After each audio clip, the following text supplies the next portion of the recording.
In this video, I will discuss acceleration and its relationship with velocity and change in velocity.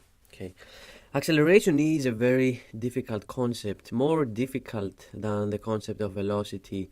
We know by definition that acceleration is a change in velocity over a change in time. Now, the important thing to keep in mind is that velocity includes, as a vector, includes has two properties. One is direction, so we have a direction, the direction of motion, and it also includes the magnitude. So this is the other property of velocity, and we call that the speed. So the velocity vector has two properties, direction and magnitude. Acceleration is equal to the change in velocity over the change in time. Now, combining these two together, we can conclude that if there is a change in direction, so if there is a change in direction,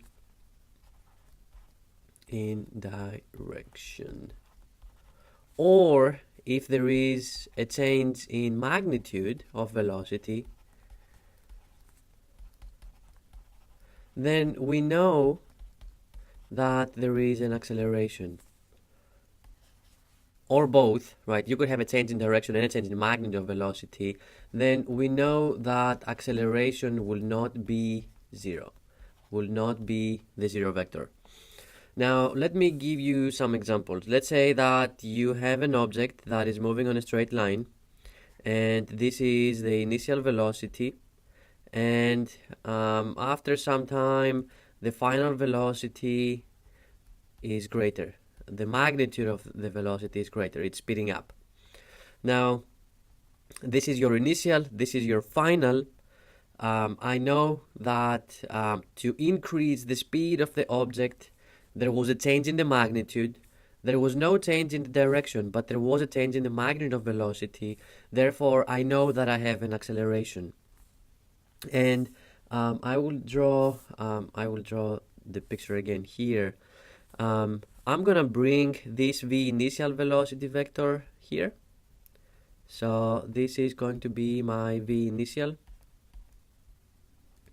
I know that v initial plus the change in velocity will give me my v final.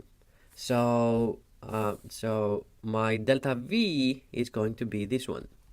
This is my change in velocity. The initial plus the change gave me the final velocity.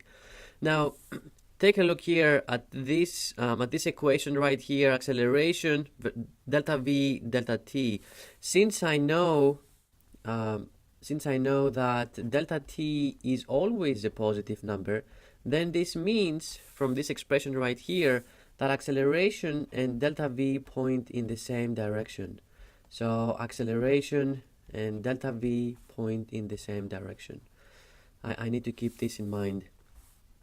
Since delta v points to the right, then I know that for this problem, for this example, acceleration points to the right, which is consistent with what we know. If velocity and acceleration point in the same direction, then the object is speeding up. Okay, so this is an example where you have an acceleration due to a change in the magnitude.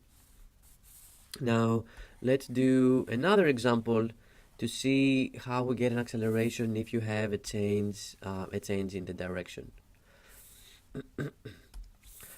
Let's say that we have an object that is moving on this path. This could be a car going on a hill, and so on. You can find more examples. So over here, we know that the velocity will be tangent to the path. So this will be the v initial.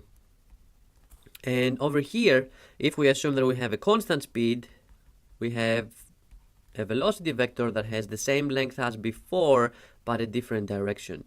So this is v initial, this is v final. I'm gonna draw the same two vectors here.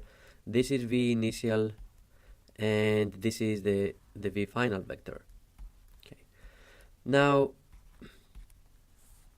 I'm gonna do the same thing that I did before. I will calculate, I will find the change in velocity. Now, if this is my initial, then I have to find the vector that I need to add here in order to get the final.